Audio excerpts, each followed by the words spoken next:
ಮಹಾದೇವ್ ಬಹು ದುರ್ಲಭವಾದ ಮಾನವ ಕುಲದಲ್ಲಿ ಹುಟ್ಟಿ ಮತ್ತೆ ಬಯಕೆ ಬಾರದೆಂದು ವಿಷಯಗಳ ವಾಸನೆ ತೊರೆದು ಗುರು ಚರಣಾರವಿಂದದಲ್ಲಿ ಮನೆದು ಸರ್ವ ಸಂಘ ಪರಿತ್ಯಾಗಿಯಾಗಿ ಲೋಕ ಕಲ್ಯಾಣಾರ್ಥವಾಗಿ ಜಗ ಸಂಚಾರ ಮಾಡುತ್ತಾ ಈ ಊರ ಉಮರಾಣಿಯಲ್ಲಿ ಕಾಲು ಇಟ್ಟೆ. ಆದರೆ ಇಲ್ಲಿಂದ ಮುಂದಕ್ಕೆ ಸಾಗಲು ಮನವೊಪ್ಪುತ್ತ ಇಲ್ಲ. ಅದು ಏಕೆ ಹೀಗಾಗುತ್ತಿರಬೇಕು? ಸ್ವಾರ್ಥಕಾಯಿ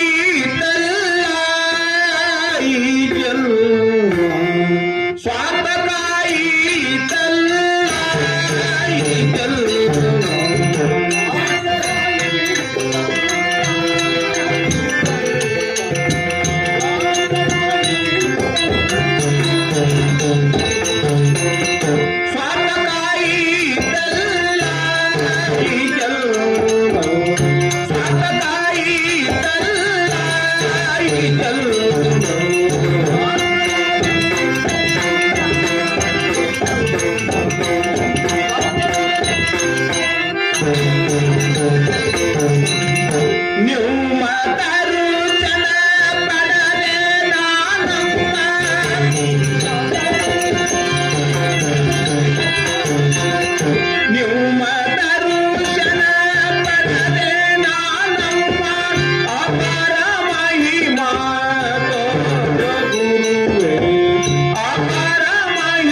ತನ್ನ ಪಾದಗಳಿಗೆ ನಮ್ಮ ಪುತ್ರಿ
ಏನಿದೆ ವಿಚಿತ್ರ. ಸಂಚಾರ ಮಾಡುತ್ತಾ ನಾನು ಜಗವನ್ನು ಅಲಿದರು ಇಂತಹ ದಿವ್ಯ ಕಳೆ ಮಗುವನ್ನು ನಾನು ಎಲ್ಲಿಯೂ ನೋಡಲಿಲ್ಲ. ಇವಳನ್ನು ನೋಡಿದರೆ ಇವಳೇನು ಸಾಮಾನ್ಯ ಮಾನವಳಲ್ಲ, ಸಾಕ್ಷಾತ್ ಶಾಂಭವಿ ಅವತರಿಸಿ ಬಂದಂತೆ ಇದೆ. ಮಗು, ನಿನ್ನ ಹೆಸರೇನು ಮತ್ತು ನಿನ್ನ ತಂದೆ ತಾಯಿ ಯಾರು? ಪೂಜ್ಯರು, ಮಗಳೇ, ಈ ಎಂಬ ಎಂದು ಕರೆಯುವರು. ಅನಂತರಾಮ ಸೇನಸಮ್ಮ ನನ್ನ ತಂದೆ ತಾಯಿ. ಪೂಜ್ಯರೇ, ತಾವು? ಮಗಳೇ, ನನ್ನ ಹೆಸರು ಶಾಂತವೀರೇಶಪ್ಪ. ನಾನು ಓರ್ವ ಜಂಗಮ. ತೀರ್ಥಕ್ಷೇತ್ರಾದಿ ದರ್ಶನಗೋಸ್ಕರ ಸಂಚಾರ ಮಾಡುತ್ತಾ ಇರುವೆನು. ಸುಗಮವಾದ ಭಕ್ತಿ ಪಥವನ್ನು ಮರೆತು ನನ್ನ ಹೊಲ, ನನ್ನ ಮನೆ ಎಂದು ಕಾಮ, ಕ್ರೋಧ, ಮದ, ಮೋಹ, ಮಸ್ತರಾದಿ ಲೋಭದಿಂದ ಕೂಡಿ ಬಾಲಲ್ಲಿ ಬಿದ್ದು ಒದ್ದಾಡುತ್ತಿರುವ ಜಗದ ಹುಚ್ಚ ಜನರನ್ನು ಕಂಡು ನಗು ಬರ್ತಿದೆ. ಜಗದು ಸಾಧು ಸತ್ಪುರುಷರನ್ನು ಕಣ್ಣೆತ್ತಿ ನೋಡುವ ಜನರೇ ಇಲ್ಲ. ಭಸ್ಮ, ರುದ್ರಾಕ್ಷಿ, ಲಿಂಗ ಜಂಗಮರಿಗೆ ಏನು ಬೆಲೆ ಇಲ್ಲವಾಗಿದೆ. ಈ ಜಗದು ಮಾನವೀಯತೆ ಮುಗಿದು ದಾನವೀಯತೆ ಬೆಳೆ ಹತ್ತಿರುವುದು ಮಗಳೇ, ಬೆಳೆ ಹತ್ತಿರುವುದು.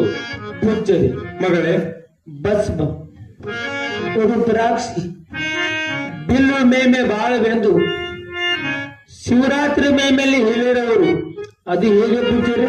ಮಗಳೇ, ಸೂರ್ಯ, ಚಂದ್ರ ಮತ್ತು ಅಗ್ನಿ ಇವು ಆ ಶಿವನ 3 ಕಣ್ಣುಗಳು.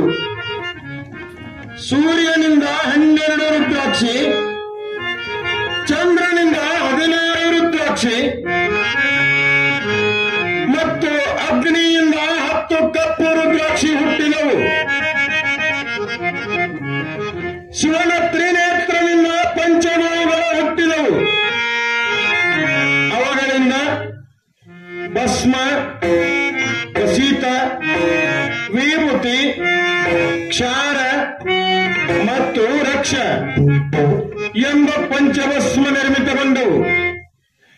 ಇವುಗಳನ್ನು ಧರಿಸಿಕೊಂಡರೆ ಪಾಪನಾಶಕ್ ಮತ್ತು ಪುಣ್ಯವರ್ಧಕ್ಕೆ ಹೂವು. ಮಗಳೇ, ಪೂಜ್ಯರೇ, ಮಗಳೇ, ಶಿವಧ್ಯಾನ, ಶಿವಭಕ್ತಿಯಿಂದ ಮಾನವ ಕುಲಕೋಟಿ ಉದ್ಧಾರವಾಗುವುದು. ಪರಪಿಡಿಯ ಪಾಪ, ಪರ ಉಪಕಾರ ಪುಣ್ಯವೆಂದು 6 ಶಾಸ್ತ್ರ, 18 ಪುರಾಣಗಳು ಸಾರು. ದಯಬೇಕು ಸಕಲ ಪ್ರಾಣಿಗಳಲ್ಲಿ, ದಯವಿಲ್ಲದ ಧರ್ಮ ಅದ್ಯಾವುದು ಎಂದು ಶರಣರು ಹೇಳಲಿಲ್ಲ ಪೂಜರೆ? ಮಗಳೇ, ಕಳಬೇಡ, ಕೊಲಬೇಡ, ಖುಷಿಯ ನುಡಿಯಲು ಬೇಡ, ತನ್ನ ಬಣ್ಣಿಸಲು ಬೇಡ, ಎವರು ಹೊಳೆಯಲು ಬೇಡ. ಇದೇ ಅಂತರಂಗದ ಸುದ್ದಿ, ಇದೇ ಬಹಿರಂಗದ ಸುದ್ದಿ ಎಂದು ಕಲ್ಯಾಣದನ್ನ ಮಹಾವಿಭೂತಿ ಪುರುಷ ಬಸವಣ್ಣ ಹೇಳಲಿಲ್ಲವೇನಮ್ಮ? ಸಕಲ ಜೀವರಾಶಿಯಲ್ಲಿ ಈ ನರಜನ್ಮ ಶ್ರೇಷ್ಠವೆಂದು ಪಂಚಮಭೂತಿಯಿಂದ ನಿರ್ಮಿತವಾದ ಈ ಕಾಯ ಅಸ್ಥಿರ. ಸಂಸಾರ ಬಂಧನಕ್ಕೆ ಕಟ್ಟಿಬಿದ್ದು ಸಂಸಾರದಲ್ಲಿ ಮೋಹ ಮಮಕಾರ ಬಿಡಬೇಕಲ್ಲವೇ? ಬಿಟ್ಟವನು ಮಾತಮನಾಗುವನು ಅಲ್ಲವೇ ಪೂಜರಿ? ಹೌದು ಮಗಳೇ, ಆತ್ಮಜ್ಞಾನಕ್ಕೆ ಸಾಧನವಾದ ಈ ಕಾಯ ಅಸ್ಥಿರ. ಶಿವಕಾರುಣ್ಯದಿಂದ ದೊರಕಿದ ಈ ದೇಹ ಗುರುಕಾರುಣ್ಯದಿಂದ ಮಾಂಸಪಿಂಡ ಹೋಗಿ ಮಂತ್ರಪಿಂಡವಾಗಬೇಕು. ಶ್ರವಣ, ಮನನ, ನಿಧಿಧ್ಯಾಸನದಿಂದ ಮಲವಿಕ್ಷೇಪ ದೋಷಗಳನ್ನು ಕಳೆದುಕೊಂಡು